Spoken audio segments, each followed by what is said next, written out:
Hey NFL, you're officially on notice because there is a new big dog in the league, and it's the Big Cats from Duval. What a game last night. The Jaguars took down the Seahawks with a final score of 30-24, and it was an absolutely incredible game. Playoff atmosphere. The Jaguars pretty much dominated the whole 60 minutes of the game, with the exception of a couple of explosive plays from the Seahawks. But I want to quickly apologize for coming out with this video pretty late. I was actually at the game, and as a lot of you guys know, I do live in Orlando, so it's about like a 2.5, 3-hour commute back home. And by the time I got home, it was like 11:30, and I was just so tired that I just decided to pass out. Took the victory home with me, but it was just an awesome game. I appreciate a lot of you guys hitting me up about, concern about where I was, but, it's humbling to know that you guys do care about my opinions on this team. So, I'm going to go ahead and discuss this game with you guys a little bit. So, let's get it. It's a foot race. Robinson and Browner, and it's Robinson who wins it. Touchdown, Jacksonville. His 14th win. Bortles with time, looking deep for Robinson, and the catch is... Now, this game was one of the more fun games to go to in Everbank Field in a while. First of all, it was a packed crowd. I remember getting into the stadium. It was like the biggest line getting into the stadium that I had ever seen in the Jaguar game.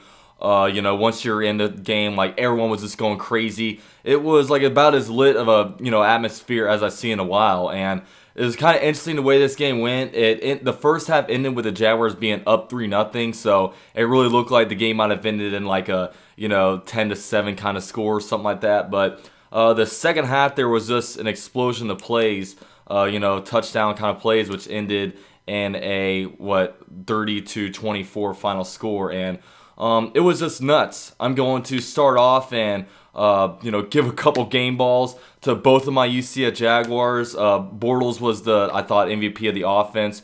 AJ Boyd was the MVP of the defense with 2 interceptions. And we'll start off talking about Blake Bortles. Blake Bortles has been, I've come on these recaps and said a lot of times that, this was Blake Bortles' best game as a pro. This is Blake Bortles' best game as a pro. And this seems like I keep saying that week after week, and it's just, I guess it's showing that this quarterback, he's growing a lot. And you can just tell he's becoming a lot more comfortable in the offense. You're hearing a lot of his teammates basically come out and saying that, they have a lot of faith in Bortles. A lot of people, a lot of his teammates are really backing him up, and it's really good to see that, just because in the preseason he just looked like he went completely off the wire. It looked like he was trending in a even worse direction than he was in 2016.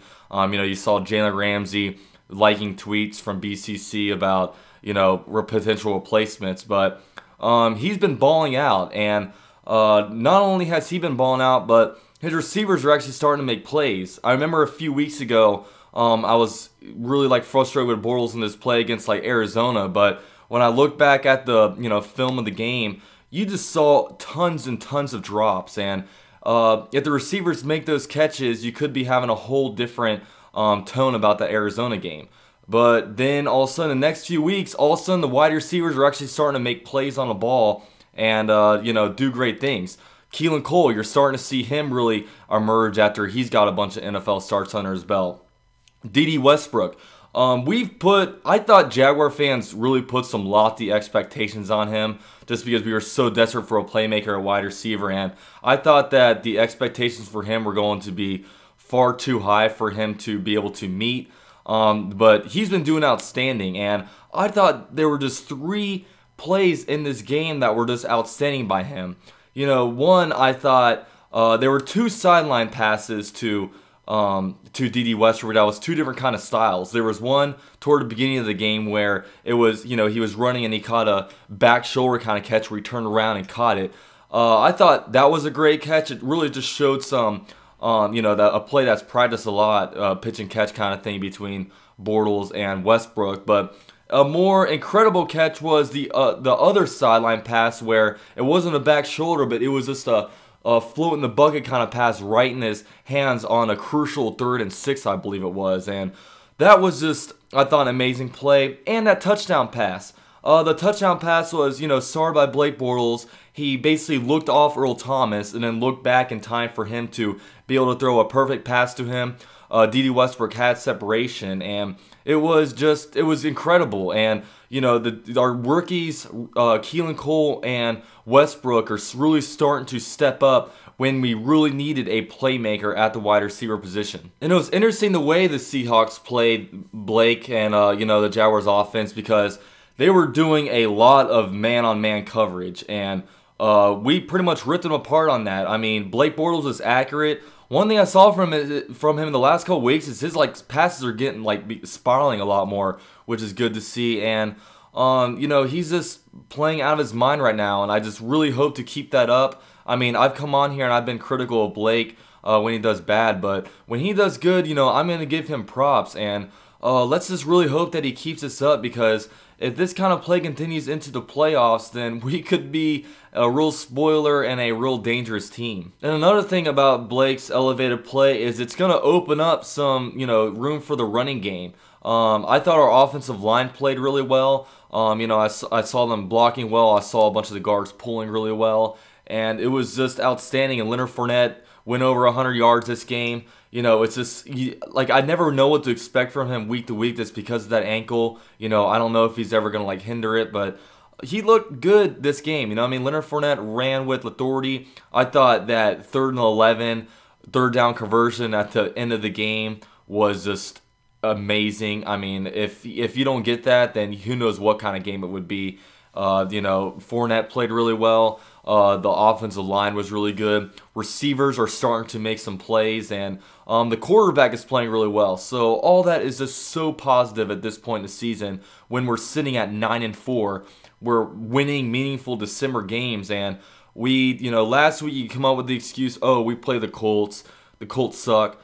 This week we played the Seahawks. The Seahawks were coming off of a win against the Eagles, who, at the time they were top of the NFC, and just for us to be able to beat a team like this, that the Seahawks that play their best ball in December, January, and into the playoffs, it was just absolutely incredible. And the defensive side of the ball, I thought they played really well too. I mean, they let up 3 touchdowns, but one of the touchdowns basically came 2 plays after Corey Grant fumbled at the 25-yard line, basically setting them up for a touchdown.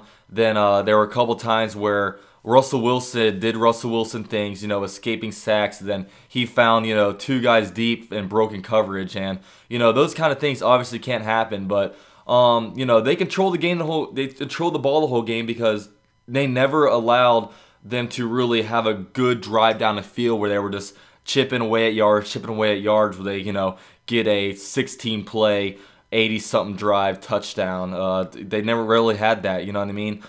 They kind of got their touchdowns off of big broken plays. And there are also 2 guys that I want to highlight really quick from the special teams. We don't talk about the special teams very often, but at the beginning of the year, we had Jason Myers as kicker, and I believe it was Marquise Lee / Max McCaffrey that was returning punts. But since then, we replaced Jason Myers with Josh Lambo, and we replaced basically Marquise Lee or McCaffrey with Jaden Mickens. And what finds those guys have been. You got to give huge props to the Jaguar scout teams for being able to find these guys. Josh Lambo, he's been 14 of 15 on field goals this season. I don't know if he's missed an extra point yet. He's just been absolute money, and he's just a fun player. You can tell he's having fun out there. He's got a little swagger for a kicker, which is really cool to see. And Jaden Mickens, man, this guy, we've had punt returners in the past that when they're back there, I just feel nervous about, when they're back there, are they going to drop it? Are they going to fumble? What's going to happen once they get the ball? But Jaden Mickens, the dude is electric. I mean, he had another great punt return where he took it back to the 1-yard line. He was about 1 yard short of being able to privilege a family with a house mortgage or a free house or whatever that Dreams Finder Homes giveaway is. But, huge props to the scout team for that, finding those guys. They've just been huge additions to our team. And, Josh Lambo field goals that were going on earlier in the game, you didn't think much of them because he basically made them when we were pretty far up. And, he made one at the very beginning of the game. But those came back clutch because we needed all those because we wound up winning the game by 6. And Josh Lambo had 9 points himself, including like a 51-yard field goal. So, you can't let those guys go underappreciated. It's just, what finds by the Jaguar scouting department. Now, I have a bunch of, non-biased fans coming in here, fans of different teams that are commenting on my videos all about, oh, the Jaguars, they're not a legit team. They don't play anybody, they're, once the Seahawks game, they're going to be proven for what they are. But guess what? I mean, we just beat the Seahawks. We started off the season 3-3. We were in that win-loss thing. We didn't quite know how to win. But since then, this team is 6-1, and we are just playing like incredible football. Our like defense is amazing, and our wins. Some of those wins we've had. We had a 30-9 win against the Steelers. We had like a 44-7 victory against the Ravens. The Chargers. They start out the season like 0-4, but since then their record is 7-2. 7-2 since then, yeah. And their only 2 losses have come against the Patriots and the Jaguars, so they're a good team. I mean, we have some good wins on our schedule, so I'm not going to let anybody take away from the incredible season that we're having. This game, it was just a good overall team win. Our offense obviously played really well, controlled the game, no turnovers or anything like that. Defense played great. They made Russell Wilson, who was coming into the game as a huge MVP candidate, they shut him down, getting 3 interceptions off of him. A.J. Boye getting 2 interceptions himself. Of course, Jalen Ramsey adding 1 on him. Getting tons of pressure, and they had a few like deep balls. But, other than that, the defense has played great, and I'm just really happy for this team just as a whole. Now, a few things I want to address about just this game. First of all, I want to address the whole fan throwing the water or whatever, beer, whatever at the player. Now, that kind of stuff, it should not happen. That was just a terrible, fans shouldn't be doing that. But one thing that's kind of pissing me off is, now, after that happened, people are all of a sudden saying, oh, Jaguars fan base is classless. You're really going to let the actions of like 1 or 2 people control the 68,000 people that were in the stadium? Like, you're going to all of a sudden stereotype the whole Jags Nation off of 2 or 3 idiots? Like, give me a break.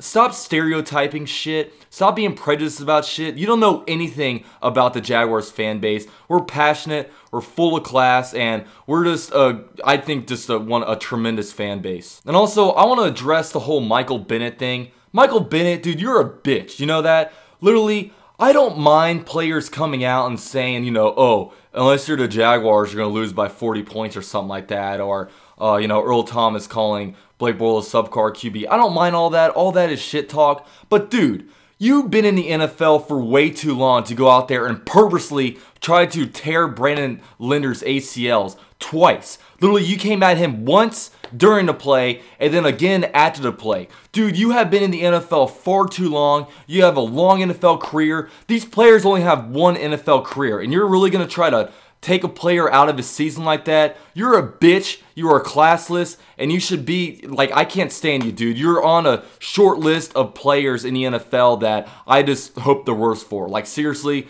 dude, you're a bitch. But yeah, with all that said, that about wraps up my video. Shout out to Seahawks Nation. A bunch of you guys jumped on my preview video and watched my preview video and gave me a lot of insight about what you guys think about the game. A lot of you guys came there talking shit, acting like the Jaguars weren't legit. But I enjoy shit talk. It's all good.